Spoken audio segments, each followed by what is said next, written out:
Alright, we're doing something a little bit different today. Shadow of the Erdtree's been out a few weeks. I liked it.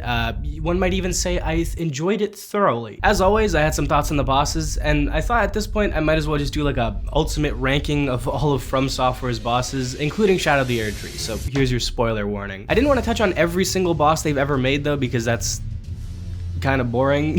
So here's what I did instead. I took the 8 best bosses from every single From Software game post Demon Souls, not including Armored Core 5 because, like, let's be honest, 4 people have ever played that game. And then I made a March Madness style bracket out of it. Now, because everybody watching this is a real hardcore gamer who's played every single one of these games and beat every single one of these bosses, I am assuming that none of you have played and or watched a sports game in your life. So let me really quickly explain how a March Madness bracket works. First, I take 8 bosses from these 8 games to end up with 64 total entries. Actually, Armored Core 6 only has 4 bosses on this list because it doesn't have a ton of variety, and in turn, Elden Ring was given 12 entries since it's gigantic, and then I split them randomly onto 2 sides. From there, I asked a robot to rank both sides from 1st to 32nd, which would create the seedings for this tournament. Number 1 goes against number 32, number 2 goes against number 31, etc. The winners of each of these matchups would continue onwards until we eventually get one final ultimate winner, which will inevitably be Wormface. But I added a bit of a twist. I also asked somebody to hide 4 randomizers in this bracket. These 4 decisions are going to be completely out of my hands and I have no idea where they are. One of these matchups is going to be decided by somebody on my Discord, another is going to be decided by my brother, one's going to be decided by somebody who's never played these games ever in their life, and one is going to be a random coin toss. I have no idea why I did this. Anyways, here's a few bosses that didn't make the cut, mainly from Dark Souls 3 and Elden Ring. Most of the others had a pretty clear-cut top 8 in my opinion. Last up, before we get into this, you might be wondering what my criteria is for judging these bosses, seeing which one's better, and it's just vibes, really. If I do struggle with a decision though, these are going to be the main 5 factors I'm considering. The first is difficulty, with the caveat that it's still fair and fun. Then there's the fight mechanics, lore, presentation, which includes the look of the boss, the look of the arena, the scale, the cutscenes, the lead up to the boss, music, all of that. And then the uniqueness. So the boss gets more points if it's not repeated anywhere, and even most points if it's something that truly stands out as different from a lot of the archetypes that these bosses can follow. Alright, that is more than enough preamble. Let's get into this. First up, we have Knight Artorias from Dark Souls 1 versus Iceworm from Armored Core 6. Alright, we're starting with a bit of an easy one, which makes sense. It's 1 versus 32, but also, like, Iceworm isn't a bad boss. It's one of the more visually unique ones in Armored Core 6, which I feel like is its biggest problem with bosses. All these bosses kind of just look the same, so it's hard to differentiate between them, but Iceworm really does stand out. It's also a pretty cool spectacle fight, and even though there's a little bit of waiting around, which I don't fully love, especially in a game as fast-paced as this one, it's got like a pretty good balance of all the elements that you would want in a fight. The problem is it's going against like a lot of people's favorite boss in the entire franchise. Knight Artorias is like the prototype to so many of the best bosses in the series that came afterwards. It's crazy that at one point this was considered really fast for a Dark Souls game. If you look at the footage now, it almost seems like in slow motion. I'm almost certain that it's the fastest boss in Dark Souls 1. It's got such a good balance of that speed for a game that is much slower than Elden Ring, which isn't quite as fast as Bloodborne or Sekiro, but it's definitely a lot faster than Dark Souls 1. Obviously, if you compare them directly to like what's coming out now, it doesn't seem as impressive, but even still, it's such a balanced boss fight, and for the time it was so important. So obviously he's gonna go forward in this matchup, but for future matchups I do still really like Knight Artorias, and I think that he could go pretty far in this. Next up is Ishin the Sword Saint versus the Armored Spider.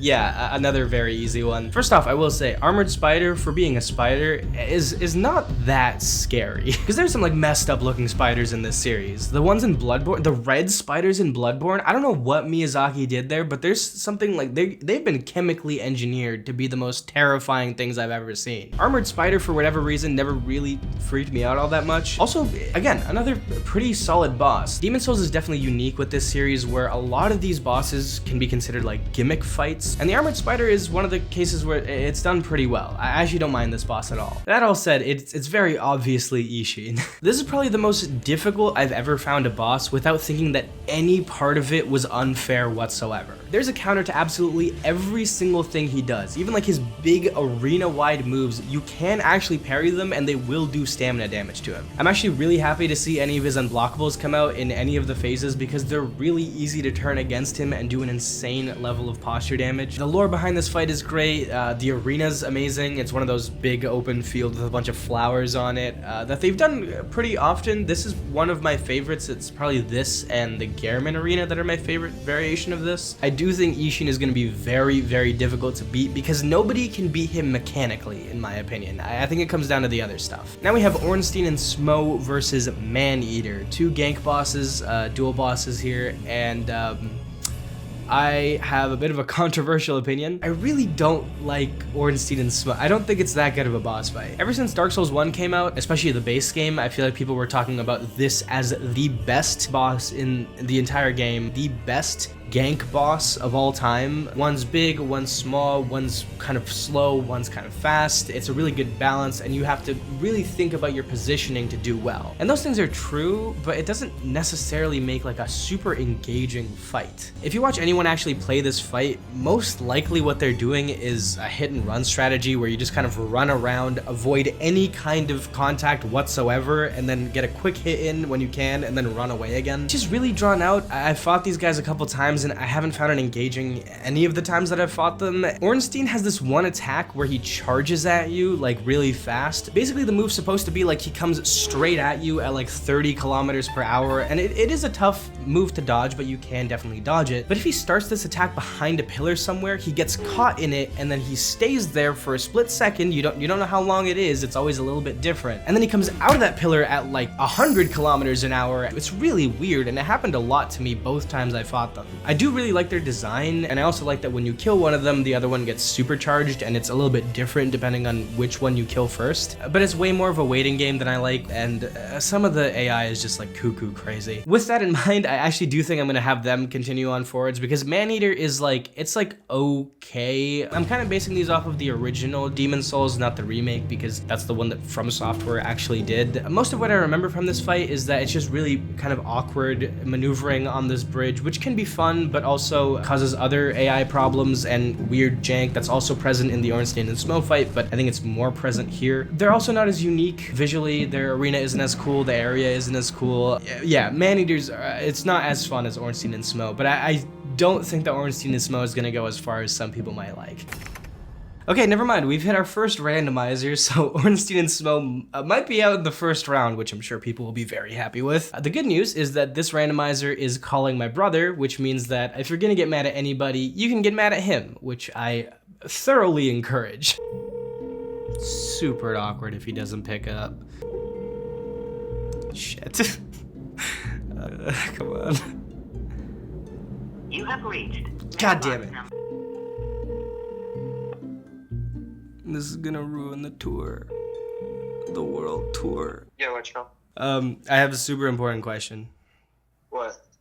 Ornstein and Smo or Maneater? No. The first one. The first one? Yes. Have you even played Ornstein and Smo? No, I haven't. Oh my god. Alright, see ya. Okay, well, I definitely got him fired. Now we got Star Scourge Radahn versus Rusty from Armored Core 6. Kind of another bad matchup for an Armored Core 6 boss. Rusty is actually pretty fun. His whole story throughout the game is pretty interesting. It's a very quick fight. Those are the ones that I like the most in Armored Core 6. It's like the Armored Core 6 version of those like super fast, skinny bosses that I love in a lot of the other Souls games. But Star Scourge Radahn honestly might be my favorite boss in Elden Ring. The build up to it with the festival, his cutscene, his intro cutscene is one of the most interesting. I think his character is one of the most interesting. His size, his look, the scrawny little horse underneath him while you're fighting him, the gravity attacks, the meteor halfway through, the fact that you can fight him with a giant army on your side. I always hated the fact that they nerfed him because I feel like he was tough, but like he's supposed to be the greatest warrior of the demigods. He's this huge, overwhelming force, and the game gives you a lot more to deal with him than you would otherwise. I fought him solo personally. I wanted to fight everything solo. I thought that was really fun, and it's also very doable. Post nerf, I can beat him first try every time. It's kind of ridiculous, but I mean, it is what it is. I'm going based off pre-nerf Radahn. Even post nerf Radahn would win this fight, but going forward, I am going with the version of the fight that I like better. Now we got Owl Father versus Ibis from Armored Core 6, and I think this is the first, like, honestly very difficult one. Owl Father is definitely one of the tougher fights in Sekiro. He's one of the better fights in Sekiro. I really like this fight, but there's a bunch of issues with repetitiveness in this fight. One, you fight Owl at a different point in the game, and unlike the two versions of Ishin, you can fight both of these in the same playthrough. It's also repeating one of the same arenas that you fight a different boss in, and the original fight with Owl is also in a repeated arena. So I think that knocks it down a little bit more. And I feel like some people might be upset, but I really do think Ibis is a more fun boss for me. It's potentially my favorite from Armored Core 6. I think this also got nerfed, if I'm not mistaken. Very fast, very difficult, but you can also use certain builds to really dismantle it. Honestly, I just went with like the highest damage output I possibly could, with also a skinnier build to try and evade things a little bit better. But you can also, I think, tank a lot of this if you have like a much stronger, beefier build. Some people thought this was a little too hard, which I think I'm almost sure there was a nerf for this, but I don't know. I thought this was less of a spike than Balteus was. For the point in the game that this is, I honestly wanted a challenge like this. One of the more unique movesets and looks from the bosses in Armored Core 6. So yeah, I think I'm gonna go with Ibis for this one. Next up, Guardian Ape versus Storm King.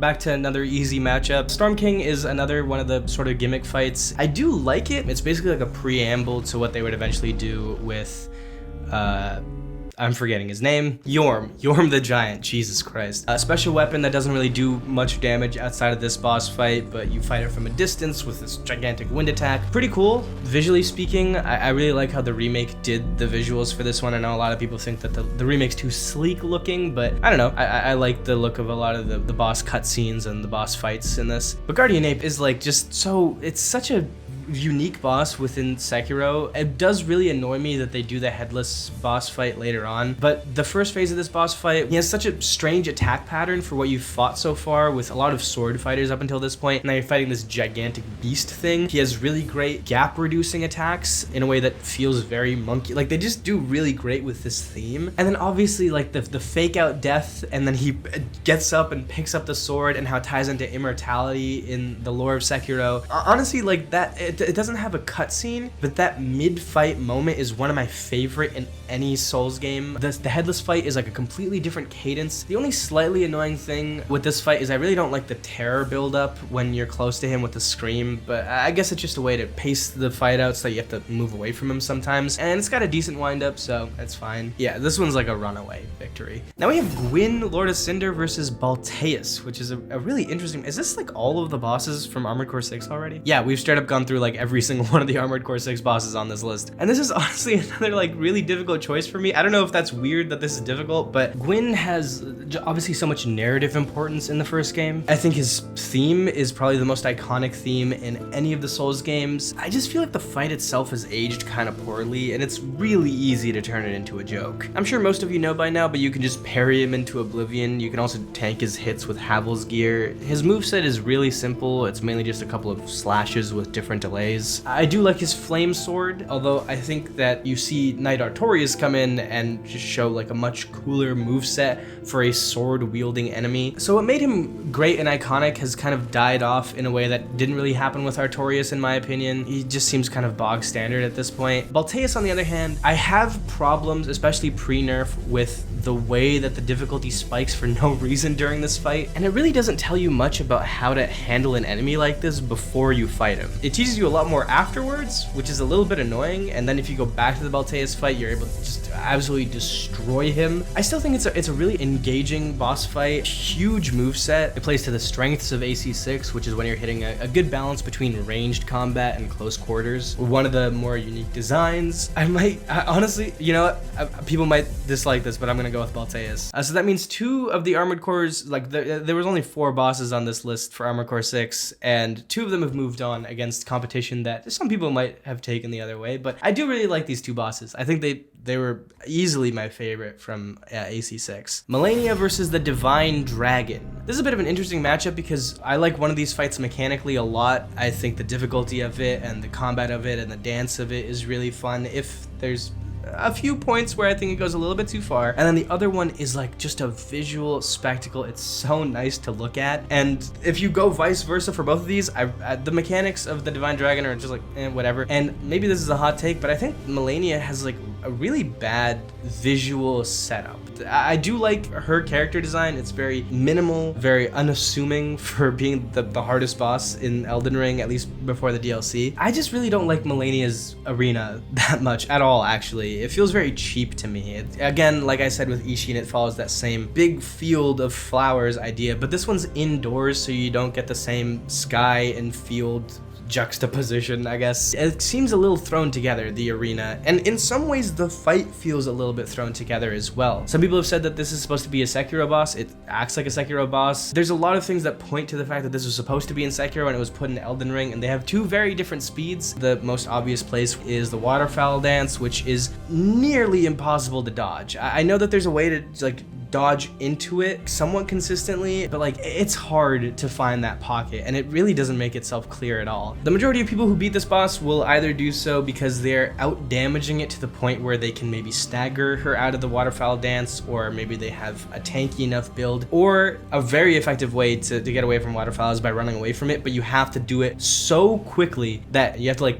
predict that it's gonna happen. It's really annoying. There's a lot of things with Malenia's fight that are like really small things that I don't like, but Malenia is definitely one of the more fun fights in Elden Ring, and Divine Dragon is more of a gimmick fight. I will say, visually, just like as a set piece, it's the most gorgeous thing in the game, and it's definitely a different approach to a boss. They really sell the grandeur of it really well. So I think if they built this idea out a little bit more, it would have become something very special and different, but I mean, you also have to remember this fight includes all the mini-me's, and the fight itself is really simple when you get down to it. I think FromSoft does gimmick fights better than people give them credit for, because Divine Dragon's a really good one, but yeah, Malenia obviously has to move on. Tower Knight versus Adjudicator. Two bosses from Demon Souls, two of the better bosses from Demon Souls. I guess both of them are one-on-one fights, but they have a gimmick, Achilles heel. Obviously with the Tower Knight, you have the heals that you have to nip at for a little bit until he falls over, and then you can do a lot more damage than Adjudicator. It's the knife in his, I think it's his back or his side. There's also, I think you can hit the top of his head with like a bow. Visually, Tower Knight just completely trumps Adjudicator. I love the huge knight idea. Like, it's such a cool, it became a really iconic image. It's probably one of the more iconic looking bosses. I think it's the only one I knew about before I played the game. I don't love how you kind of get sprinkled with arrows from the side of the tower. I get what they were going for, but I never like when people are just kind of throwing rocks at me while I'm fighting the boss. I mean, they both have a very similar gimmick, and Tower Knight is just done in a much cooler way. Yeah, it's Tower Knight. Now we have Manus, Father of the Abyss, versus Gravelord Nito. I don't really like Gravelord Nito. His little like roly-poly-oly skeletons always pissed me off. He's sort of just like this big blob of darkness inside of a very dark arena. Dark Souls 1 has way too many very dark arenas that make it kind of difficult to see what's going on. Actually, Manus has the same thing. He has a lot of dark energy attacks, and he's sort of a dark creature as well. And then the entire arena is really dark, so that's not the best. But Manus he has a much more complete moveset than a lot of bosses in Dark Souls 1. You honestly don't even see that a lot in Dark Souls 2. He rivals Artorias as the best boss in Dark Souls 1/DLC. Yeah, pretty easy decision here. The Nito is maybe the first one on this list that I would say I actively dislike. Man-eaters aren't that great, and I already said that I don't love Ornstein and Smo, but Nito's not that great of a boss. Genichiro versus Black Dragon Calamite. Two just super different styles of bosses. One is a dragon boss, which are a little samey and sometimes a little bit annoying in this series. And then Genichiro is your classic sword master type fight. One thing I will say about Genichiro, he does get repeated a few times, but I will say that Genichiro gets a little bit of a pass because one, he's kind of set up as almost like your arch enemy during this whole game, so it seems like you guys go back and forth more so than just like a boss is being repeated. And also the two times that he is repeated, the first time is at the beginning where you're supposed to lose to him, and most likely if it's your first time playing, it's like a 5-second long fight. And then the last one is just the first phase in the Ishin fight, and it's you just kind of steamroll past it, so I don't find it as egregious egregious as some of the other repeat bosses, even though that might seem ridiculous because he's repeated a lot. That said, he really teaches you how to play the game. His last phase can be the scariest looking, but it's the easiest to actually counter. And you know, he's one of those bosses where like I just couldn't figure him out at first. It took me hours to beat him the first time around, especially because Sekiro was my first Souls game. But eventually, I mean, like I've no-hit this guy like dozens of times at this point, but it's really fun to do so. And Calamite, at the end of the day, just feels like another one in a long line of dragon fights. Not a ton of these dragon fights stand out, maybe like Midir, more recently Bale. Calamite's fine, he's good, but I think I'm gonna go with Kunichiro. Sif versus Flame Lurker. I really like Flame Lurker. I think that he is one of those like fire elemental types that leaves a trail behind him that doesn't feel total bullshit. Like he's not like Lawrence the First Vicar, for example. He's got good aggression and he sort of monkeys around the place, which is pretty fun. But he also gives you enough openings. He's not the most difficult boss. I think some people found him really tough when the game first came out. Sif is one of the most creative ideas for a boss. And this big dog, it's with a sword in its mouth. It's such a weird concept. He's one of the only bosses that you feel really bad killing without needing to know the lore or anything. It's just like you just feel bad for killing this poor thing. It looks cute as hell, man. And the creativity with his character model where he does like the swipe and then like the little flip. Honestly, I could go either way. With this matchup, I think I'm gonna give it to Sif. He's more memorable overall. Now we got a bit of an Elden Ring battle. Godfrey the First Elden Lord versus Morgott the Omen King. Oh, this is tough. So both of these are repeated, kind of. Godfrey, you fight the Spectre version of him beforehand, and Morgott is just Margit, but like fancy, I guess. Morgott does have a bit more of a transformation in his attacks, but Godfrey has that second phase, which does completely change things up. The second half of the Godfrey fight is my favorite theme in Elden Ring. It's so different. Also, the fight itself is so different, where you're just fighting the super Street Fighter looking ass brawler dude. It's so cool. The second phase of this fight is honestly like top 3 maybe in base Elden Ring. The first phase is especially easy if you really nailed it during the Spectre fight. It's basically the same thing. And because the Spectre fight is closer to the first phase of this fight than Margit's fight is to the entirety of Morgott's fight, it does bring it down a notch there. Some people consider Morgott to be like the best mechanical fight in Elden Ring, which honestly, it's not that hard to argue. His timing and delays are enjoyable, but they're not over the top. You get plenty of space to fight him. Fighting him on the throne rune is really cool. Oh, these are both on the, I didn't even realize, these are both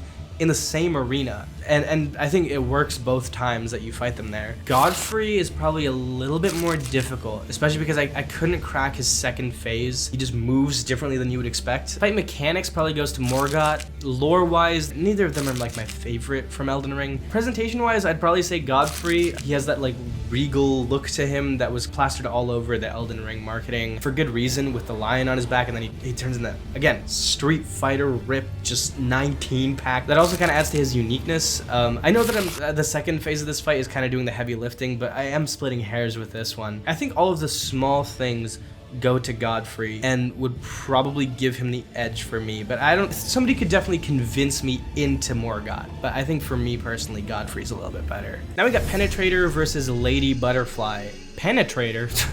I hardly know her.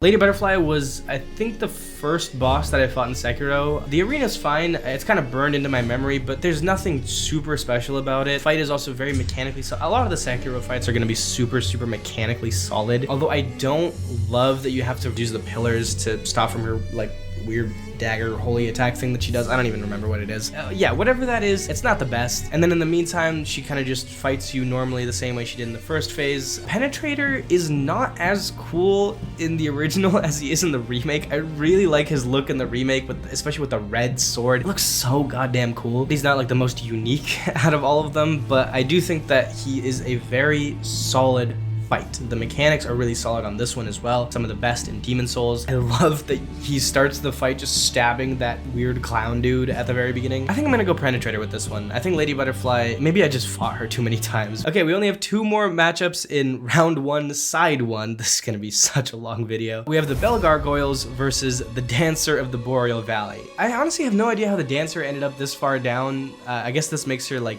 19th or something seeded, so I don't know what they were doing there. This also means that the Bell Gargoyles are a higher seed than the Dancer, which is just really weird. Dancer is one of the more unorthodox paced fights in the series. I really love the timing on this. I feel like they took a lot of the delays and weird movements that they did with the Dancer and used it in like a lot of Elden Ring bosses, so this one is definitely pretty influential. It's a really beautiful fight. Bell Gargoyles are fine. I honestly think that they're one of the better fights in base Dark Souls 1. I know it's a meme, but they're pretty good. Like, welcome to Dark Souls, boss.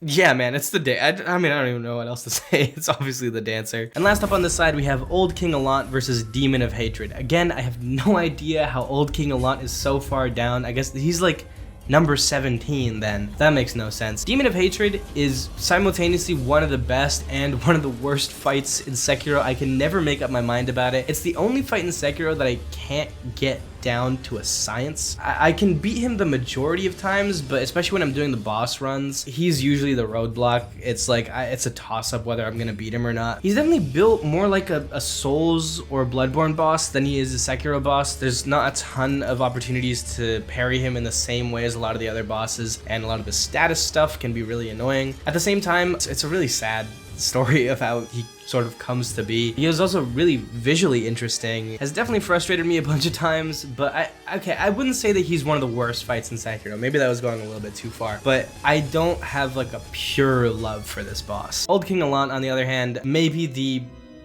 actually definitely the best designed boss from Demon Souls, has way more of a broad moveset than anything in Demon Souls. It's like kind of ridiculous how much more complete he is. His soul stealing move is like downright diabolical. Like, I cannot believe they did that, especially as early as Demon Souls, although I guess they were a little bit more ruthless back then. I mean, the music, he has such a varied moveset, really difficult without going past that line and becoming frustrating. Yeah, Old King Allant is really great. I don't know why he's down here. Opening up side 2, we have Ludwig the Holy Blade versus Martyr Ligarius, so a bit of a Bloodborne head-to-head here. I don't actually remember if we've gotten to Bloodborne yet. I feel like we had a lot of like Armored Core 6, Dark Souls 1 in the first side, and I feel like we haven't had any Dark Souls 2 or Bloodborne yet, so I feel like this side's gonna be mainly that. A lot of Sekiro also on the first side. Anyways, this is a bit of a bummer matchup because it means that Martyr Ligarius is leaving the first round when he totally could have gone a little bit farther. But Martyr Ligarius is like a great fight from the base. It's like top 2 probably from the base game. The arena that you fight him is a little strange. I don't know if I love it exactly, but it's definitely different. Also, just the way to get to him and Canehurst Castle in general, there's no way I would have ever found him on my own. One of the more interesting movesets from Bloodborne, he's got the magic, but he's also got some close range stuff. I think he's really well balanced. I think he's the most difficult fight in the base game. I'm not gonna lie, I forget a little bit about his lore relevance to this game. I remember like bits and pieces. Ludwig though is, I mean, like such a weird, disfigured, disgusting blob of a man. Gross to look at times. Like, he has like the teeth and the eyes. It's so nasty. And just the second you enter the arena, he attacks you. He's this wild dog that's going after you. The transition in the second half, going from beastly to more of a sword master vibe. The phases in this fight are also really interesting because the first phase is a lot more unpredictable, but in some ways it's easier. The attacks don't hit as hard and you can't get swept up in combos quite as easily. And then the second phase of the fight is a lot more organized, but it's a lot more hard hitting, and especially after you've gotten used to the first phase, it can be hard to adjust, especially the first time. In the running for the hardest boss from this DLC, obviously a lot of people will say Orphan of Kos hands down, but I honestly think Ludwig and Orphan of Kos are pretty close difficulty wise. Ludwig's definitely one of my favorites. I think he's my brother's favorite boss, so yeah, this one's unfortunate because I do really like Martyr Ligarius. Up next, Orphan of Kos versus Velstadt the Royal Aegis. This is the first Dark Souls 2 boss, I think. I am not the biggest fan of Dark Souls 2. That's not like a hot take or anything. There's good things about Dark Souls 2, but I did not connect with it nearly as much as I did with a lot of the other games. That said, Velstadt, solid boss. I think deserves to be on this list. There's a lot of like infighting and then being banished to different places in Dark Souls 2, but I would say that while Velstadt is like far from a bad boss, he's just okay to me, versus Orphan of Kos is just like, I mean, come on. I will say that he is a lot less easy to pin down than somebody like Ishin. Every single time that I fought Ishin after beating him the first time, I feel like I had a mastery over him that was able to be recreated over and over. Whereas with Orphan of Kos, it's still a tough fight every time I fight him. But it doesn't feel unfair. There's a couple of moves that can feel like the hitbox is just a little bit janky with his weird little what's it called, his like placenta thing from being born. He just get born right in front of you. The cutscene's super weird and gross and strange. Anyways, the placenta, weird hitbox, especially with like some of the spinning attacks, but he's just like such a strange and fun and difficult and weird boss. When I think of From Software bosses that I love, I think the first one I think about is the Orphan of Cause. I'm also getting really nervous now because we haven't had a randomizer. There's only 4, but we haven't had a randomizer in a little bit. We had it very early on, but if there's not more in the first round, they mean way more. Like, these should be generally clear cut. I'm worried about some of the later ones. Next up, we got Gehrman the First Hunter versus the Burnt Ivory King.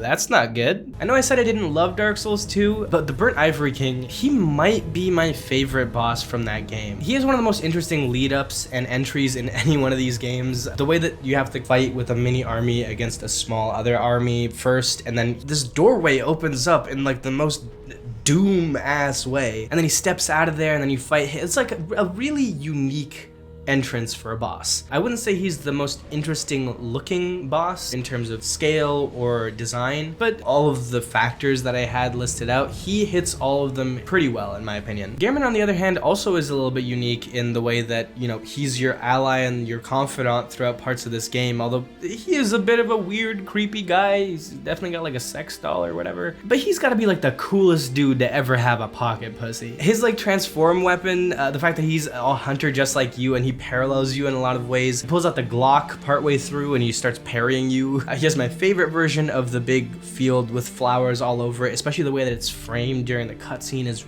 just amazing. And the fact that it's happening in the hunter's dream, but just off to the side is really interesting. I think overall, just my love for Bloodborne is gonna, I guess, put him above Burnt Ivory King, but I do kind of feel bad because I don't know if anything from Dark Souls 2 besides maybe like Fume Knight is gonna make it past the first round, and this had a really good shot at it, but I think I'm gonna go with Gehrman. Slave Knight Gale versus Gyobo Masataka Oniwa. If we're talking quotes, give me that thing, your dark soul, and my name is Gyobo Masataka Oniwa! all-timers. Both of these, just incredible. Obviously, if we're talking about anything else, yeah, it's Slave Knight Gale. Gyobo is a really solid first or second boss, depending on how you tackle the game. I think he's really fun. I think he teaches you how to parry without also needing to parry him to beat him. He's a fine boss, but Slave Knight Gale is a lot of what From Software learned over the years, manifesting itself in one of the most bulletproof experiences that they've had. This and Ishin are probably the 2 bosses that are simultaneously incredible, and I also would say have no real flaws. He's fast, but he's not too fast for the game's mechanics. I love his arena at the end of time with like all this sand everywhere. He gets more powerful as you go on with the storm and the magic that he brings in, an automatic bow thing. I don't know how that works, but sure. His look is so unassuming, but at the same time really just like sears itself into your brain. I think it's the perfect send-off boss to the Dark Souls series. I also think the difficulty level is just, it's perfect. Mesmer the Impaler versus Looking Glass Knight. Okay, we're getting to the first one from the Shadow of the Erdtree DLC. Now, in my opinion, Mesmer is the best tuned fight in all of Elden Ring. I know a lot of people have talked about how the Shadow of the Erdtree DLC is too difficult, and I think that Mesmer is probably like the second most difficult boss in the DLC. So you might be saying like, he's ridiculously hard, what are you talking about? But there's a lot of reasons for this. First, if you're actually collecting the Scadutree fragments that are supposed to make you stronger in the DLC, you get enough before fighting him without even like necessarily intentionally exploring for the sake of just finding these things to be at a pretty good level when you face him. Like, he doesn't one-shot you. He has 1 or 2 moves that can potentially do that to you, but both of them are incredibly easy to dodge. One of them is his grab attack. That one's super easy to dodge. I don't think I messed that up after like the first or second time that it got me. And then there's the explosion, which is also really easy to read. And I don't think it one-shots you necessarily if you have a decent amount of vigor. His intro cutscene is kind of hilarious and just amazing. I really like it. Another just skinny, fast boss. I told you I love these guys. One of my favorite things about him though, which a lot of Elden Ring doesn't adhere to, is that the more powerful the attack, either the easier it is to dodge, the easier it is to tell when it's coming, or the more time you have to attack him afterwards. He has plenty of attacks where I could get 3 full dual-bladed attacks off on him. He also has one specific move that's really long and you end up getting it as a weapon art, and it looks at first really daunting and you might think it's like his version of the waterfowl, but it's way easier to figure out for yourself how to dodge this. And by the end of it, I was able to dodge it pretty perfectly almost every single time. He doesn't have an absolutely asinine health bar. His second phase doesn't last for like the entire fight. Super manageable if you don't like panic roll all over the place. Yeah, this is definitely one of my favorite fights in Elden Ring. One of my favorite fights that From Software has ever done, honestly. Looking Last Night, another unfortunate result for Dark Souls 2 because he's pretty cool. I really like that dude that comes out of his shield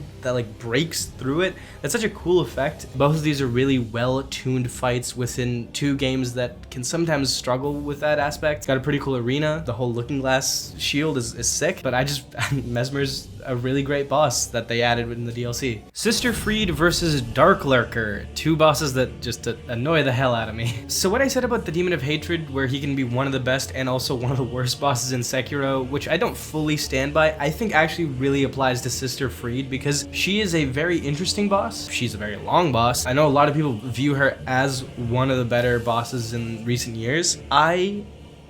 Sometimes I just can't stand her. I think I might have spent longer fighting Sister Fried than any other boss in this entire list, and I think I've beat her 3 times, and I've beat Ishin like upwards of 50. My biggest kryptonite with a lot of these games is that I don't have the patience for some of these fights. So for example, Ornstein and Smo, I don't like the fact that I have to wait around for a lot of them. The reason why I like a lot of skinnier, faster boss fights is because usually you can duck in, get a hit, dodge, duck in, get a hit. Like it's a nice little dance, and you can constantly be on the offensive, which is still kind of the case with Sister Fried, but she has 3 phases. So it's a different kind of patience that's needed for it. And then the 3rd phase is by far the hardest in my opinion, and has some attacks that can really just delete your health bar, with phase 2 being also a gank fight, which can be a little bit unpredictable. All of it together, it's just a boss that I have gotten so unbelievably frustrated with. That said, if you take every individual part of this boss, all of them are really positive things. It's in theory a really great boss. I just don't like the sum of all of it, especially the speed that it has in comparison to Dark Souls 3. Dark Lurker is not nearly as long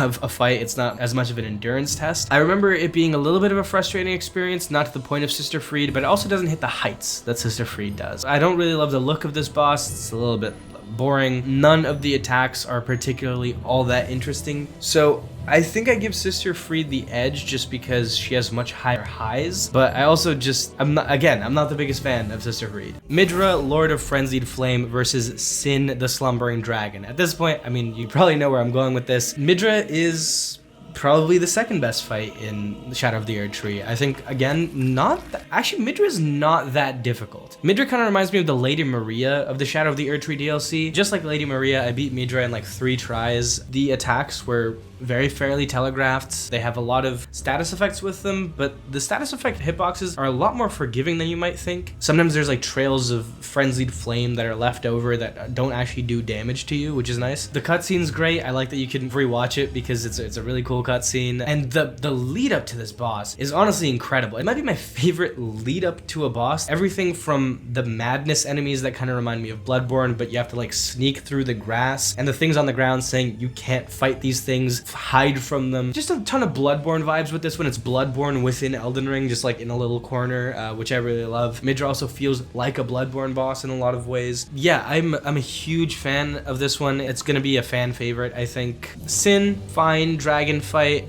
A lot of the dragon fights have started feeling the same to me, especially after Elden Ring had so goddamn many of them. And a lot of the Elden Ring dragons use old movesets of the dragon bosses from the previous games. I guess it's not fair comparing this to something that would come later, but I've never been the biggest fan of the dragon fights in these games, so this one's pretty clear cut. I'm definitely really freaking out that one of these is gonna be like the roll the dice option, and I'm just gonna have to leave somebody like Midra for somebody like Sin, but thankfully that hasn't happened yet. Nameless King versus Dancing Lion. So a lot of Shadow of the Erdtree in this one. Dancing Lion was one that I wasn't sure if I was actually gonna include in the top 12 Elden Ring bosses. There were definitely a few that could have taken this place. I think Placidusax actually isn't on here. That said, I think the Dancing Lion is a really good intro boss to the DLC. It ratchets up the difficulty from the base game in terms of, you know, introductory bosses, but it's not the hardest thing in the world. Kind of gives me more Wolong vibes than anything. It also might be just the Chinese influences in the boss. The way that the fabric and the design works makes it a little bit tough to see how exactly it's attacking you at the very beginning, which I think contributes to a lot of the difficulty early on, but a pretty great fight, honestly. Nameless King, I feel like people expect him to run away with this matchup, and he probably will. He probably will, but I will say that I don't love the first phase of the Nameless King fight, and it's long enough for it to be an actual problem. The camera work is really annoying, the arena is really great, and I'm glad that it's open enough for me to track this dragon around, because a lot of the dragon fights in these games can not be as open as they should. And I also like that a lot of the time you're still fighting the Nameless King on top of the dragon rather than the dragon itself, but it's still like, it's not the best. Then you fight the Nameless King himself, and he's not nearly as difficult as a lot of people were saying when this game first came out. The way that people were acting was like, this is the most difficult boss that the series has ever seen, but the way that he commands the storm, his far-reaching melee attacks that are imbued with wind, I really like the elemental weather nature. Actually, they both have interesting weather elements to their attacks. The Nameless King's second phase is definitely one of the more perfect one-on-one like warrior v warrior fights in any of these games. I would say that the second phase is good enough that it probably just edges out the Dancing Lion fight, but I do think that the Dancing Lion fight is more consistently better overall. I think I'm gonna move on Nameless King though. I think that makes sense. Rykard, Lord of Blasphemy versus the Pursuer. Another pretty easy one. Pursuer is a good boss early on in Dark Souls 2. Kind of a pushover, pretty easy to fight regularly. You can also use the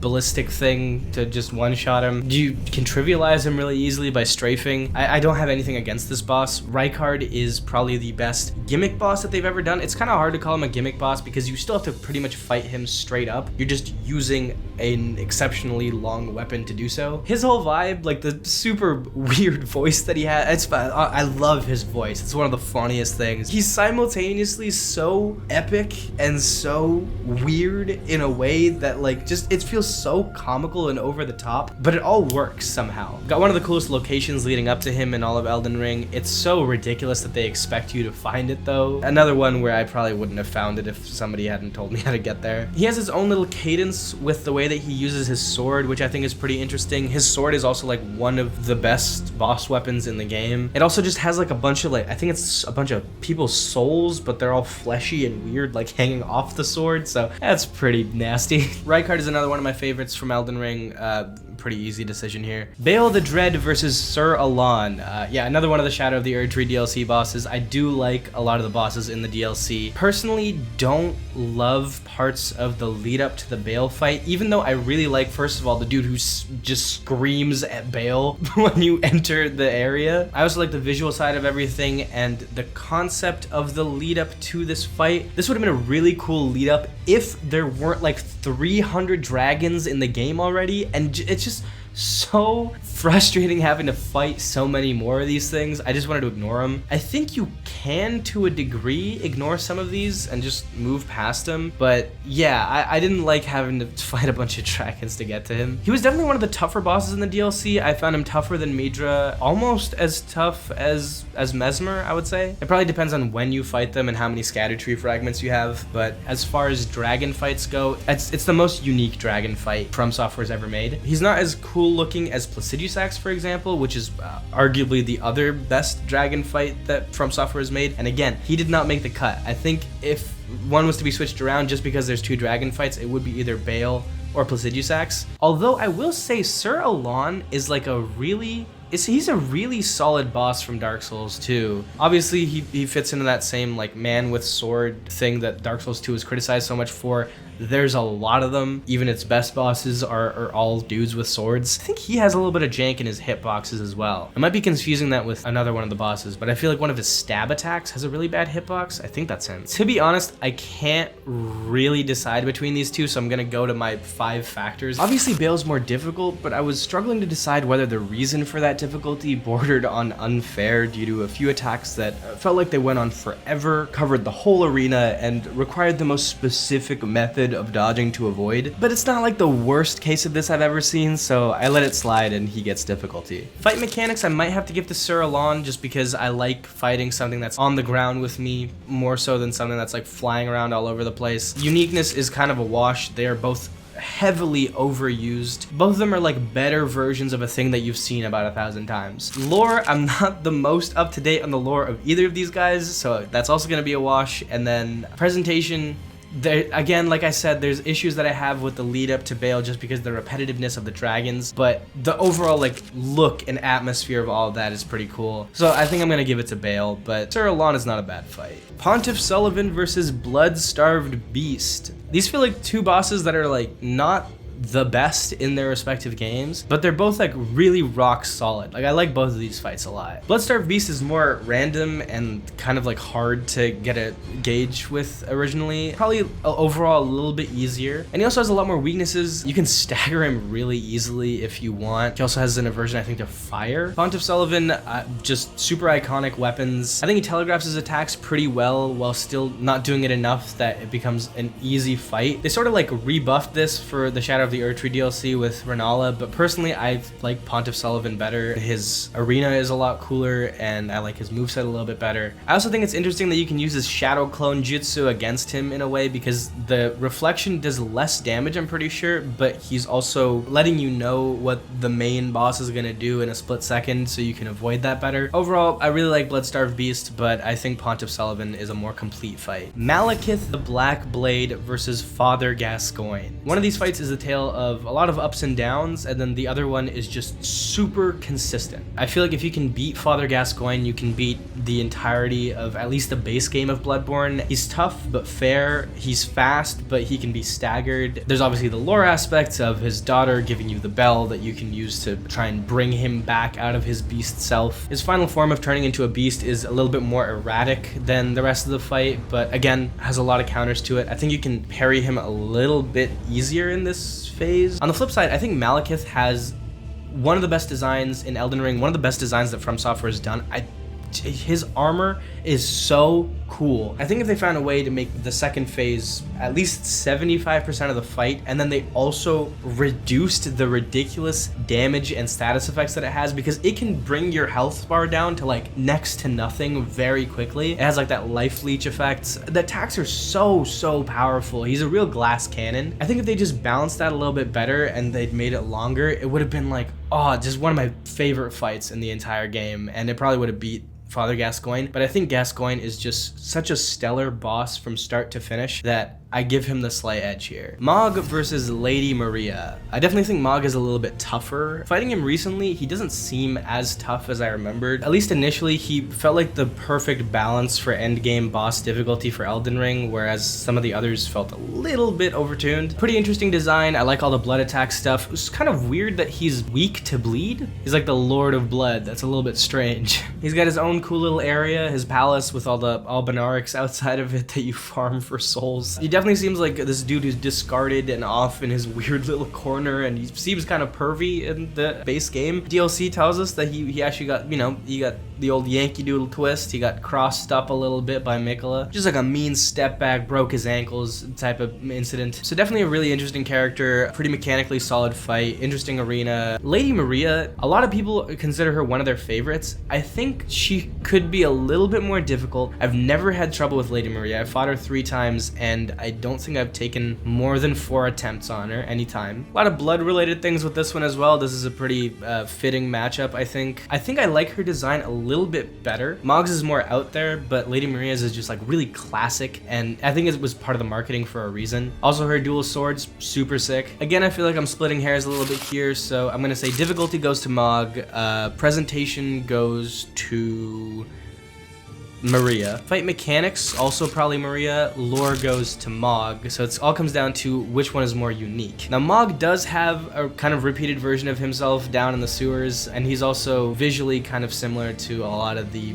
Omen, like Margit and Morgott. They're all Omen people, whatever the hell they're called. And so even though Lady Maria isn't the most unique type of boss, I do think that there's more uniqueness there than there is with Mog. So yeah, Lady Maria is moving on. Abyss Watchers versus Fume Knight. Okay, there's finally a little bit of justice for Dark Souls 2 fans. I do think Fume Knight is the better fight between these two. I actually really like the quick one hand and then the slower second hand. I feel like From Software doesn't do that as often as they should, where a boss is both slow and fast. They kind of took some of this inspiration for Margit with his gigantic hammer and his smaller, faster sword, but at the same time, a lot of the hammer attacks are part of larger combos, which feel like it's not really the slow part of his movement. It's all fast. Fume Knight, on the other hand, with his dual wield, feels like two distinct movesets. Not my favorite arena. A lot of the Dark Souls 2 arenas are pretty boring besides like Looking Glass and Burnt Ivory King. Abyss Watchers, this is a bit of a bummer because I really like the Abyss Watchers in Dark Souls 3. I think one of the most interesting uses of a gank where you have one of these guys on your side and you have to plan out exactly how to use him. I will say that sometimes the RNG can be a little bit frustrating because your guy will sometimes die very quickly, sometimes he'll live for a very long time. When exactly replacements are gonna come in is also a little bit random, but I really love the base movesets of these guys. They're basically just like fighting Artorias, but in a slightly more modern game, and there's like a few of them. Also, the boss weapon you get off of this is one of my favorite weapons in all of Dark Souls 3, and it usually gets me through to basically the end game. I'm kind of sad to see them go in the first round, but I do think Fume Knight's a better fight. Soul of Cinder versus Abritas. Interestingly, one of the Shadow of the Erdtree bosses that didn't make it is Mother of Fingers, and I kind of view her as like a better version of Abritas. I like her moveset a little bit better. It feels less random than Abritas's, and I can read it a little bit better. Abritas is definitely one of the tougher bosses from Bloodborne, the base game at least. Bloodborne generally, until the DLC, has some of the weaker bosses in the series. Definitely a little hard hitting. There are definitely moments where you're just kind of healing through a bunch of attacks, but this is not my favorite kind of fight. Hard to tell what the boss is doing. Big clump person thing. Like other bosses that are on here that I said aren't necessarily bad, it's also not close to my favorite. Soul of Cinder, one of the best final bosses in the base games of any of these games. When Gwyn's theme peeks through within the rest of this theme, it sounds so good. The eclipse that's going on is such a nice backdrop. Good arena, again, overused a little bit within the series, this type of arena, but at this point it wasn't quite as much, so I give it more of a pass. I feel like Gale and Soul of Cinder are both perfect final bosses for Dark Souls 3 because Soul of Cinder feels like a Frankenstein of all of the different attacks that we've seen in these games, and then Gale felt like a little bit more of his own thing with shades of previous bosses that are super recognizable. I've never considered Soul of Cinder like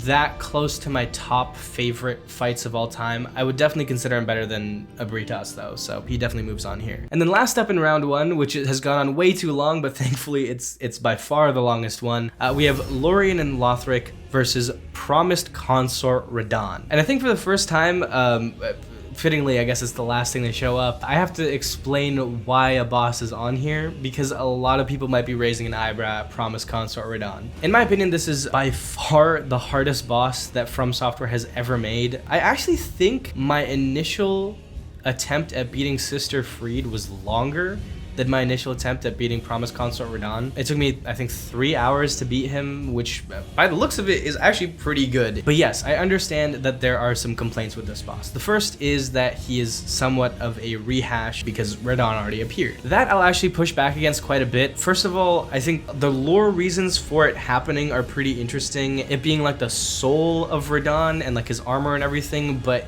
with Mog's stretched out flesh as the actual body, and then Mikola kind of controlling it from behind. A lot of people said that Godwyn would make more sense as a boss here, which does make sense considering how much he's referenced throughout Elden Ring. I do think he should have showed up at some point, but Radahn being the ultimate warrior makes sense as the Promised Consort at the end. And I also think that the moveset here is so different. The fight here is so different that it's really like less of a rehash than some bosses that look completely different and have different names, but have some of the same attacks. Like the Crucible Knight and Godfrey, because they're connected a little bit, they aren't a repeat boss, but the stomp with the rocks coming out and then the slashes, the cadence of that, a lot of it is really similar. So actually mechanically, I would find some of those bosses more similar than Scar Scourge Radahn and Promise Consort Radahn. The other complaint with this boss is that he's too hard, and I do agree with that. A boss that could be really amazing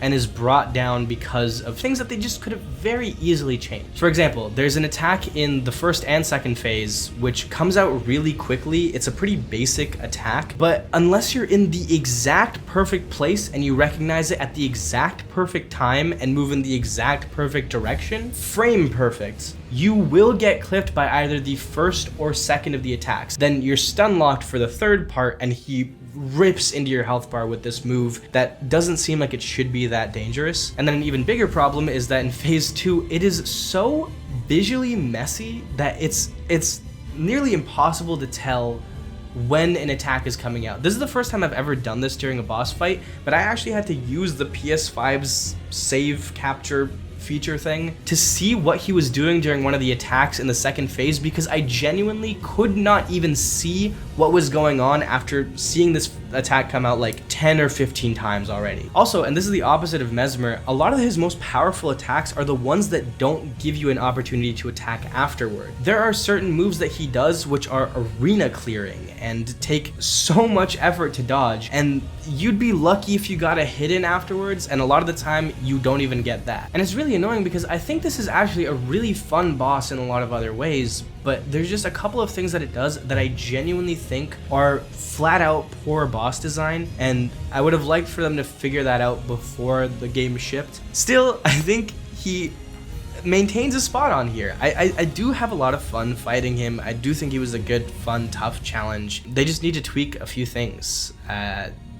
His arena is pretty cool. I like the way that the light peeks through that big mountain of dead people. I've talked way too much about this guy. Another weird coincidence with the matchup, Lorien and Lothric also have that strange issue of the holy attacks, like all the light kind of shining you, flashbanging you in the second phase. Not nearly as bad as Consort Radahn. Actually, wait, hold on. This is also one where like there's a smaller dude on the back of the bigger dude and he's like making him more powerful or healing him or whatever. This is another parallel with the matchup, I guess. Lorien and Lothric has less BS than Consort Radahn, but Consort Radahn has much more highs, and I do find the challenge enjoyable most of the time, but they need to nerf him. Okay, we're finally done round 1. Got most of my opinions on all these bosses out already, so these next few rounds are gonna go a lot quicker. I also realized I was making fun of you guys for not knowing how March Madness works, and I totally screwed it up because now number 1 and number 2 overall are going against each other. So I'm gonna shuffle this around to correct that, and then we'll be back after. First up in the second round, Knight Artorias versus Old King Allant. That is honestly a pretty tough second round matchup. Honestly though, even though Artorias is like the fan vote, I think I slightly prefer Old King Allant. Look, I know there's gonna be decisions in this video that'll get everyone's pitchforks out. Honestly, I might disagree with some of these at some point, but I feel like this one might be the one that makes people the most angry. But for me, I think this comes down a lot to variety and presentation. Allant's moveset feels a little more fleshed out to me, with good gap reducers, melee attacks with wide range, and multiple ways of punishing you in close quarters, including the infamous Guk 9000. It's a little tough talking about the Demon Souls bosses because I feel like I slightly conflate the remake with the original without meaning to. There might even be moves that have been added in the remake that aren't in the original. But I just remember in both versions of this game just really enjoying Old King Allant and thinking that he was leagues above any other boss in that game. The thing is, Artorias is still fantastically paced, and he's a tragic character that fell from grace. It's great contextually, but I just feel like all the little things like the arena, the music, and the just general presentation of the boss are better with Allant, and they're both like relatively equal in terms of how fun it is to fight them, at least in my most recent experience. Honestly, I have no idea why it ended up being seated as low as it was, so it's pulling off a pretty crazy upset here, but yeah,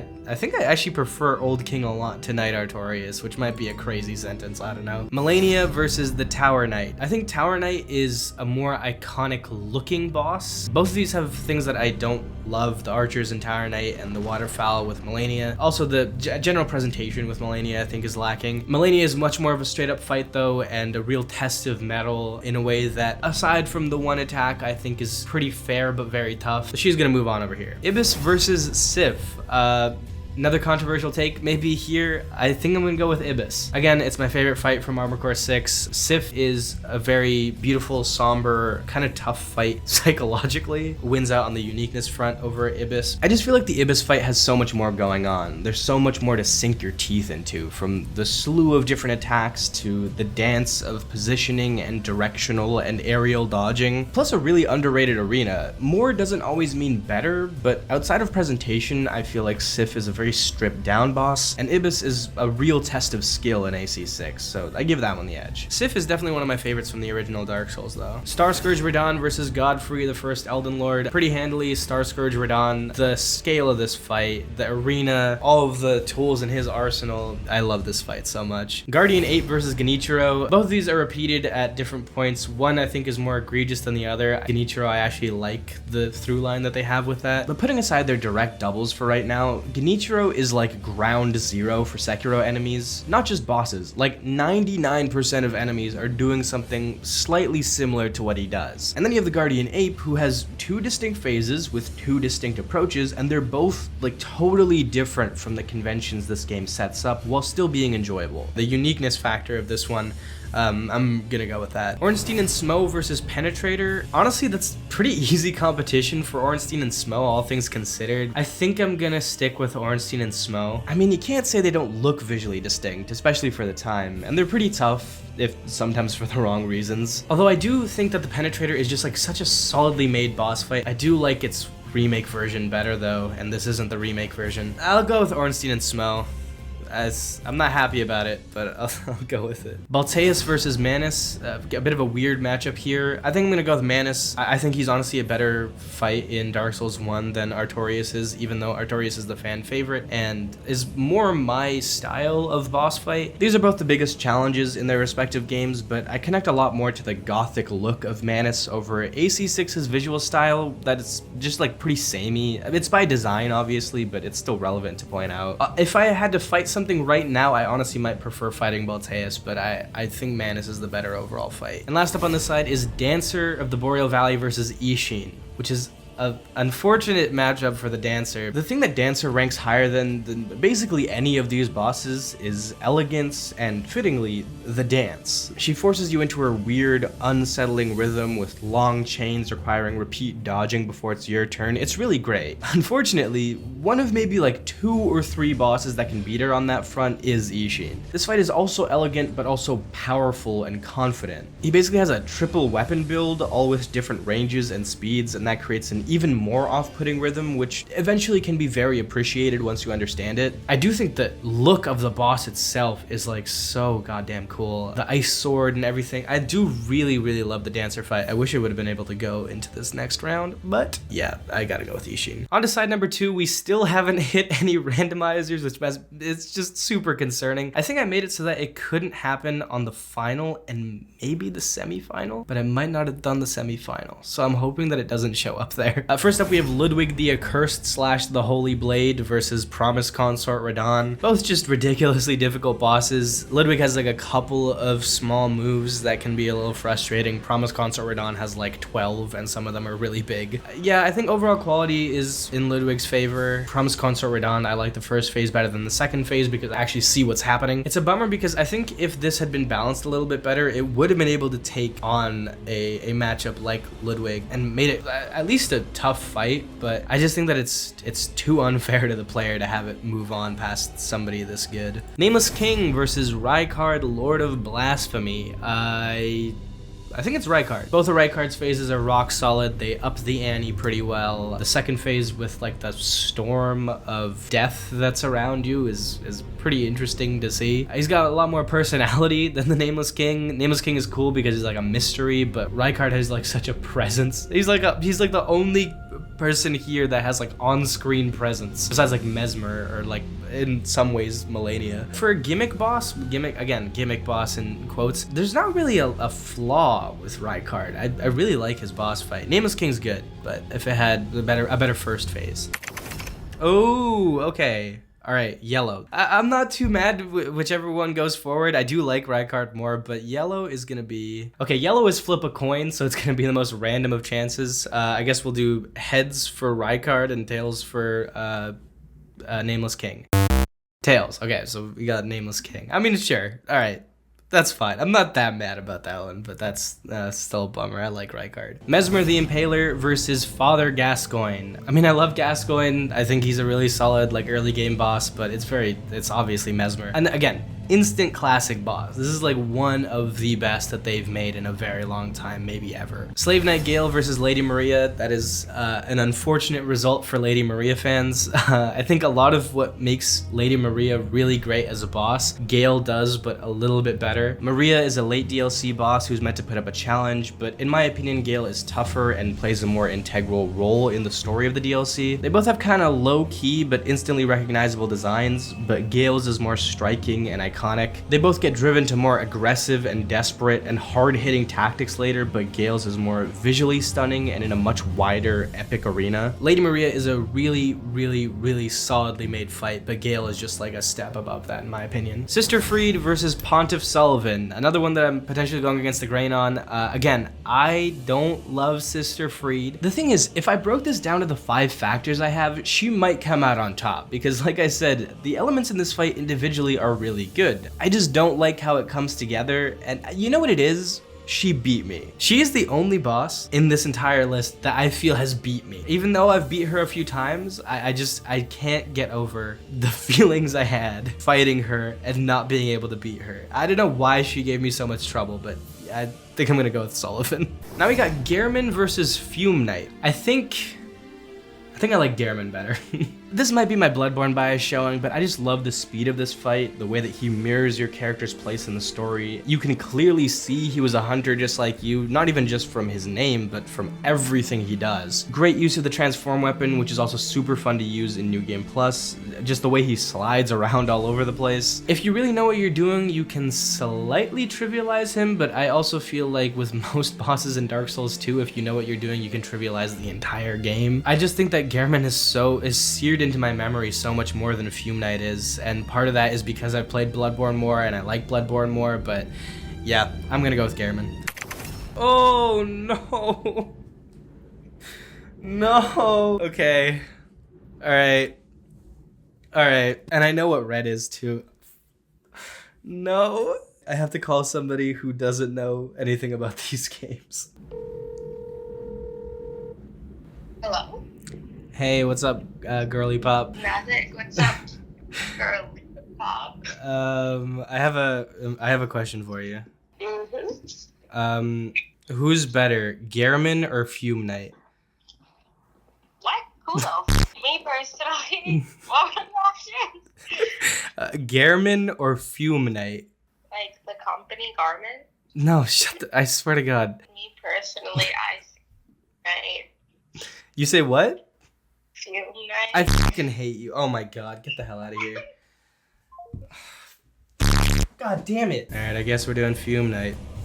Because somebody's an idiot. All right, next matchup, Midra, Lord of Frenzied Flame versus Bale the Dread, a Shadow of the Erdtree matchup. Obviously gave my thoughts already. I think Bale is a solid boss, best dragon boss maybe they've ever done, but Midra, just like Mesmer, is like an instant classic. I think those two are the big standouts from the DLC. Midra is honestly, like, he's in the same sort of lineage in my head as the Orphan of Cause. Not quite as difficult. I'm a big fan of Midra though. And speaking of Orphan of Cause versus Soul of Cinder. This is a cool little matchup because I think Orphan of Cause is, like I said, what I think of when I think of my favorite FromSoft bosses, but Soul of Cinder is probably the most From Software boss ever. It takes so much from a lot of the other bosses, including the music, including the stage, including the backflip that it does. It really does feel like a complete full circle moment. Orphan of Cause is just one of the most fun experiences of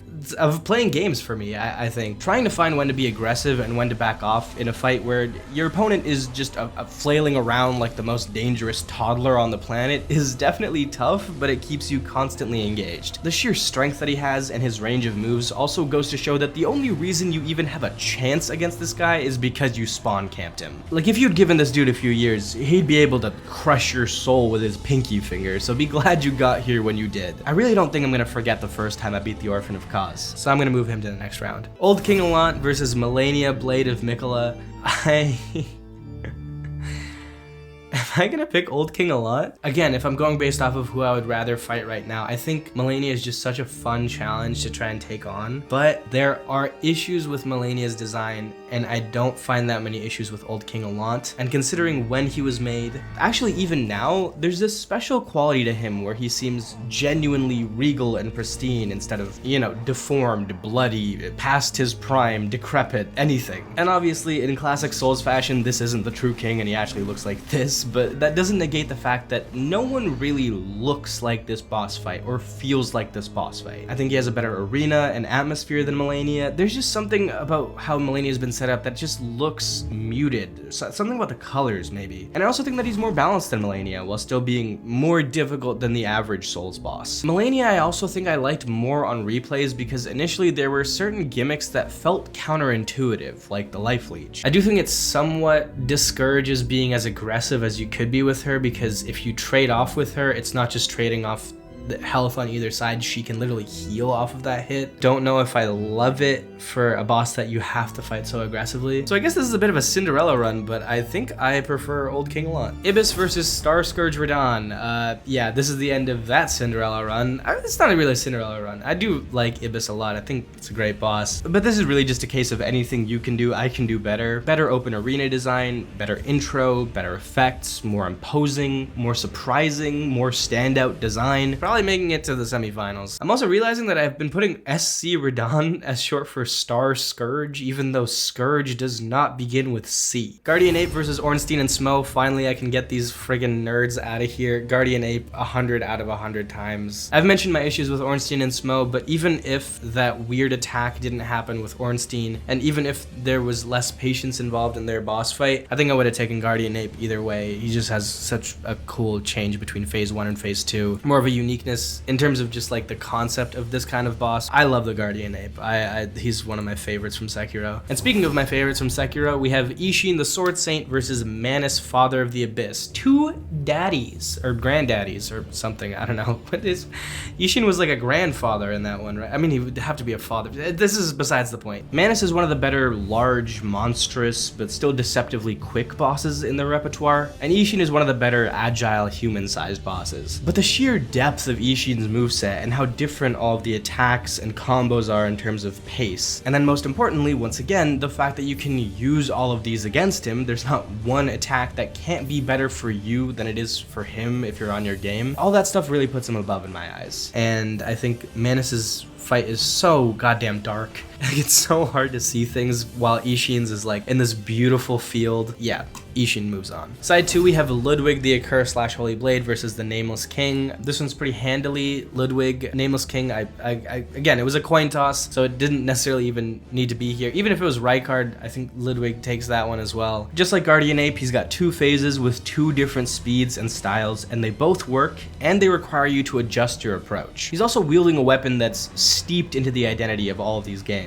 The way that Ludwig got to be this way and his obsession with insight and all that is also interesting. I haven't really touched on that much, but he's a very interesting character from the base game that then becomes this crazy boss in the DLC. Yeah, Ludwig is a pretty amazing boss. Now we have Mesmer the Impaler versus Slave Knight Gale. Okay, right away, I know that I don't have a super clear winner on this one just by looking at it, so I'm just gonna go straight to the factors. Difficulty-wise, I think Mesmer is a little bit more difficult than Gale. The biggest thing is that his difficulty is also still fair. Both of these bosses are incredibly fair in my opinion, but Mesmer's a little bit tougher, so I'll give him the edge there. Lore-wise, these are both characters that sort of don't appear much in the base game. You don't really hear about them, and then they became just huge parts of the DLC's stories. Both of them them are interesting characters. Mesmer is actually a really interesting character when you look into it, but I also think it's kind of easy to not know why he's there and what he's connected to. Does he have a significance to anything? He does, to a degree, not as much as some other bosses, but Gale is a lot easier to tell when you're actually just playing through the game. So the lore aspect goes to him. I'll also say that Gale has the upper hand in terms of the presentation. They both have great intro cutscenes. Mesmer's got a bit more of a light-hearted tone to it. I like Mesmer's mid-fight cutscene a little bit better, but in terms of the arena, Gale's arena is one of the most iconic in the entire series. The music's great. The music in both is great, but the music in Gale's fight is amazing. They both have a sort of like flowy red look to them. They both have sleeper builds, is what it is. Fight mechanics, I'm gonna give to Mesmer. So we have one thing left, and that's uniqueness. Mesmer being an impaler, like a spear wielder, versus the more standard sword that Gale has. Even it's a good sword. It's this broken sword. He's very acrobatic in using it, but I just feel like we see less good fleshed out spear bosses. And then his second phase, like he's made out of snakes, and then he pops out of giant snake. Like, what even is this guy? No, I don't like this one. I wanted this. This is very easily like it could be Final Four matchup. Recency bias is affecting me here. I'm gonna do Mesmer. That might make some people mad. He's new, but yeah, I'm gonna do Mesmer, goddamn. All right, now we have Pontiff Sullivan versus Fume Knight, which is like, I had to get rid of Gale, but one of these guys is gonna stay, whatever. Personally, I've fought Pontiff more times. Again, Dark Souls 2 I've only played once, so I've only played Fume Knight once. Fume Knight I feel like benefits more from the dual wield setup because both weapons create a different experience for the player, and that's not as much the case with Pontiff, but he definitely has more robust attack patterns that are chained together pretty lethally. To be honest, neither of these should be this far. If this was Gehrman, I definitely would have moved Gehrman on. I'm gonna do Pontiff. That might be stupid. I just like Dark Souls 3 better. Last up, Midra versus Orphan of Cause. This is a Pokemon evolution situation. That is a total bummer. I think another one that could have made it to the Elite 8, Midra. Really bumming me out that Pontiff Sullivan is leaving, but Gale and Midra are gonna stay behind. Midra and his area, his look, his playstyle takes so much inspiration from Orphan and Bloodborne as a whole. And I think he himself is a little bit flashier, and so is his lead up. But Orphan is still more eerie and disturbing despite how crazy the Abyssal Woods are. Not just the weird ethereal nature of the fishing hamlet itself, but the energy around Orphan directly is so weird. It sounds hollow, it's filled with people prostrating who don't even care if you kill them. His mom's just lying dead there in the middle of his arena. His cries are screeching out. And the fight itself, I think he forces you onto your back foot and just skedaddling around the arena a lot more than Midra does. A lot of the fights in this series, it feels like you're looking for powerful beings and fighting them to best them or overcome them or get to whatever they're guarding. You feel like you're triumphing over something, but Orphan feels like something you just desperately try to survive. It feels like you stumbled onto something you shouldn't have and you just need to live, and I find that pretty unique. Orphan of Cause moves on. Old King Alot versus Star Scourge Radahn. I'm gonna go with Star Scourge Radahn. I do really like Old King Alot. I think he's great. Considering that a Demon Souls boss got this far is pretty impressive, since obviously they've learned so much about boss design since. Radahn is just one of the only bosses that falls outside of my ideal type of fight that I've outlined a few times in this video that I would still put right up there with those fights. Up next, Guardian Ape versus Ishin. Two bosses from Sekiro made it to the Elite 8, which is pretty impressive. There's not like a ton of bosses in Sekiro, and there's a lot of games on this list, so for two of them to make it this far is pretty cool. Ishin's the best boss in Sekiro. Guardian Ape is a real standout, and I would consider him more unique. Ishin does just like start shooting a gun at you at some point, which is insane. But yeah, I think nobody's gonna really disagree with me. I do love Guardian Ape. I think it deserves to be up here. Okay, and this one. Okay, so the last randomizer then is to ask my Discord. The good thing is, I think most of them would agree with Ishin, but they're also a bunch of trolling bastards, so I don't know. So unfortunately, OBS didn't capture the audio from the Discord call, meaning you won't know exactly what was said here, but I'll show my reaction and let's see if you can guess what might have happened. Oh no, no, no, I think he was gonna win the whole thing. Okay, all right, well, you ruined my life. See you around. Oh no. No. Dude, that's like the one, I swear to God, that's like the one person on my Discord who would say that shit. Dude, if he hadn't stepped in, I honestly think, I have to see who it's going up against because some of them will definitely give me pause. But in my head, I thought that Ishin probably had the best chance of winning. I mean, I love the Guardian Ape fight. It's so good, but Ishin is probably he's the best. You know what? If I hadn't done this stupid ass rule, I think Ishin would have been number one. I want that on record, and I want it on record that that guy from my Discord is a stupid idiot. He's been here the longest, he should know. He didn't even beat him, isn't that crazy? He got mad, and then, dude, Madka's bad, honestly. That sucks. All right, Guardian Ape. Ludwig the Holy Blade versus Mesmer the Impaler.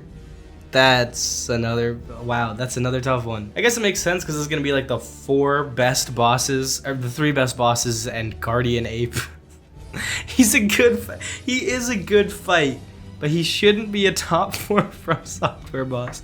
Anyways, I haven't said anything bad about Ludwig yet. I will say one thing. Some of the hitboxes, especially with like some of his fast moving, the thing is they're small moves. They're not like one shots or even remotely close to that. But a lot of those felt like they came out at a speed and with a hitbox that was a little hard to understand in the first phase. And I feel like if I fought him, I would definitely take like just a ton of chip damage in places where I might not feel like I necessarily like deserve to get chip damage. Mesmer, I did see one person mention that he has some strange hitboxes on the snakes. I haven't seen them myself. It was totally fine for me. I think he telegraphs his attacks really well. I think his openings are great. I really don't want to be a prisoner of recency bias here, especially because I love the Ludwig fight. Like, it's really, really great. And it does, I think it has better music. Okay, fight mechanics I'll give to Mesmer. Lore, I'll give to Ludwig. Presentation is, the mid-fight scene for Ludwig is really, really cool. The way that he looks is so insane. His music is better. So I think the presentation goes to Ludwig, even though I really like the presentation of Mesmer. Difficulty is a bit of a toss-up, to be honest. I think Ludwig might be a bit more difficult, but in ways, like the reasons for his difficulty are in ways that are maybe like slightly more unfair than Mesmer. I wouldn't go as far as to call them unfair, but maybe a little more leaning towards that side. So I would maybe give that one to Mesmer. But I do think Ludwig is more unique. Even in a game with just so many beast-like bosses, he really stands out. So I think Ludwig's gonna move on. Last up in this round, Orphan of Kos versus Pontiff Cell. It's Orphan of Kos. I'm not even gonna entertain this one. Okay, I ran into some camera and mic problems last night, which meant that I had to cut it short, but we're on to the final 4 now. I'm here on a different day, ready to finish this off. Pretty excited. First up in the semifinals, we have Star Scourge Radon versus Guardian Ape. Obviously, I feel like Guardian Ape doesn't quite deserve to be here. He's not quite at the same level of these other bosses, but I think that's a real testament to how good some of these bosses are, because Guardian Ape is a very fantastic fight. I've already given so many reasons for this, but to add on to it a little bit, the part that immortality plays into all of this, and just the sword sticking out of his neck when you first see him and you're like, why is that there? And using that to finish him off in his first phase is awesome. FromSoft loves to do a lot of like wolf or dog enemies and bosses. I don't know why, because they all suck. But aside from that, there's not a ton of like real life animal themed bosses in their repertoire, and I feel like this one, for them to nail the movements as well as they did and then have every attack connect to something that you can relate to the actual animal, like just, I mean, the dung throwing is ridiculous and this big old fart move. To do all of that and then bring him back as a headless sword fighter, and the headless thing actually does contribute to his movements. He swings at you in a way where he knows generally where you are, but it doesn't seem like he can fully pinpoint you. I mean, at some point he'll just like demon drop onto you. Like, he'll just find any way to hit whatever's in his vicinity. Plus, he's holding his detached head in his hands during this phase, and I think that's where the terror scream comes from. I feel like I just had to give a little bit more context to why I actually do like him a lot, because it seems like I don't want him to be here, because I don't, because I would rather have Ishin here, but he was one of my favorites for a really long time. Like, probably top 5 for a little bit until I started playing more of the games and Elden Ring came out. But yeah, I don't think he should be in the semifinals, but I do really like the Guardian Ape. The thing about Star Scourge Radon is that he was such a big part of the marketing of this game. The whole area of Caelid is so evil and broken and weird and deformed with all these giant headed dogs and birds going around. And so fighting him on these sandy dunes that remind me of Gale's fight, but it's this big battlefield where all these soldiers are ready to go and fight him in this festival, and just the red sky behind him. And the game does a good job of telling you at least a little bit of why he got here and what you're doing, because it's such an important part of this fight's atmosphere that you need to know it explicitly. It can't just be in a bunch of lore descriptions, even though that obviously makes it more engaging if you do know all that stuff. The fact that he just relentlessly shoots arrows at you the second that you come in, like he shows no mercy, and honestly it's a hard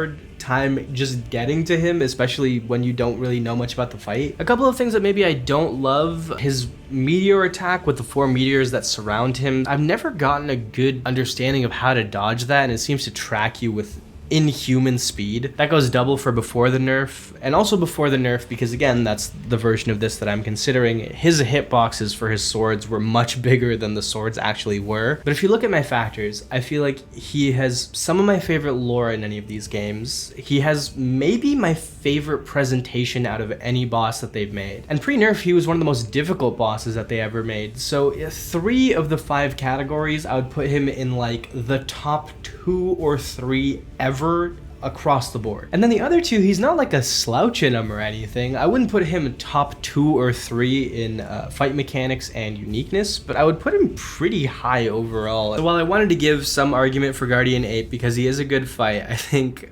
Starscourge Radahn is going to be our first contestant for the finals. And now the other side, a very Bloodborne dominated side, we have Ludwig the Holy Blade / the Accursed versus Orphan of Cause.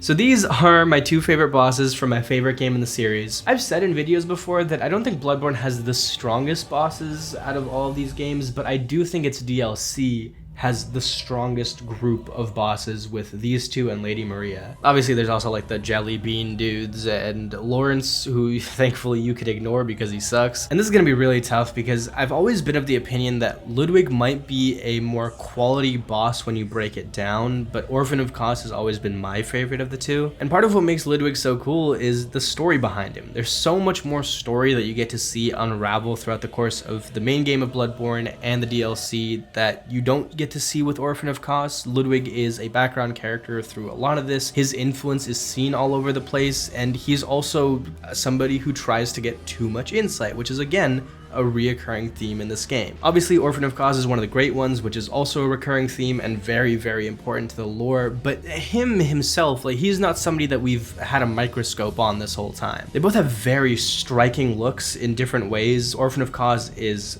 minimalist and Ludwig is kind of maximalist. He has all of the eyes, all of the teeth, just spirals and dog's snout and just a huge sword and all that. Orphan of Cause is like 40 pounds and just hucks goo at you. I honestly don't even remember the theme for Orphan of Cause. Like, when I think of this fight, I just imagine it being in this weird ethereal space without music, which I know isn't true, but that's just what it feels like. Whereas Ludwig's theme is very ingrained in my brain, and it does a good job of starting off beastly and gross, and then you see the peaking of this greatness behind it in the second phase. They're both really difficult, but personally I think Orphan is a little harder, and on replays I've still struggled with him, even though I'll struggle with Ludwig a little bit, but I'll usually get him down a lot faster. And I've also said just throughout this video that I love the dance and the tempo of the Orphan of Cause fight and the aggression that this boss has with, and they both have kind of weird hitboxes at different points. I think I find Ludwig's to be a little more annoying just because they come out of nowhere, and they're honestly really, really hard to get a hang of even if you've fought him a bunch of times. Whereas Orphan's feels more like you just have to figure out what the hitboxes are and then you're good to go after that. So really I think this decision comes down to whether I personally prefer the more grand, epic, but still like grotesque look and feel and play style of Ludwig versus the stripped down, eerie, off-putting desperation of the Orphan fight. And honestly, it's one of those things where like the day that you ask me might change that answer, and if I play through the Hunter's Nightmare DLC again, it might change it. But I think today, at least, I'm leaning just a little bit more towards Orphan of Cause. So our final matchup is going to be Starscourge Radahn versus the Orphan of Cause. Before I give my final thoughts on this though, I want to first know what you guys think between these two, and also just between anybody that I've talked about, any of these matchups. I'm sure you've agreed with everything I've said. I don't know how many people would end up with the same final four, at least if, obviously the matchups matter where it's going against what. But I think probably a more standard top 5, Gale, Lady Maria, Ludwig would probably be there, Ishin, and then probably something from I think people will have a bunch of different favorites from Elden Ring that could fit in that last spot. But I think those other 4, Gale, Maria, Ludwig, and Ishin, I think a lot of people could end up with that in their semifinals. Either way, it doesn't matter because it's my video. So we have Star Scourge Radahn versus Orphan of Cause, and I've talked your ear off about why I like both of these respectively, so I'm just gonna make a decision here, and I think that decision is going to be the Orphan of Cause. The feeling I had leading up to this boss, and then actually playing him, and then beating him, all 3 were just like top tier experiences. I think I took like 4 hours to beat Orphan of Cause. It took a long time. It was also one of the earlier ones that I played. And I think it just lodged itself as one of my favorite memories playing games, and I think it always will be. In my opinion, that's a deserving winner. I mean, obviously, because I chose it. But I want to know what you guys think. Also, yeah, this was like a 2-hour long video. I know this isn't typically how I do things. Back to normal videos after this, but I just wanted to do something fun like this because I've talked a lot about Souls, but I haven't done a boss ranking of any kind. Anyways, hope you guys enjoyed. Leave a like if you did. Join the Discord, it's in the description. Subscribe, and I'll see y'all next time. Peace.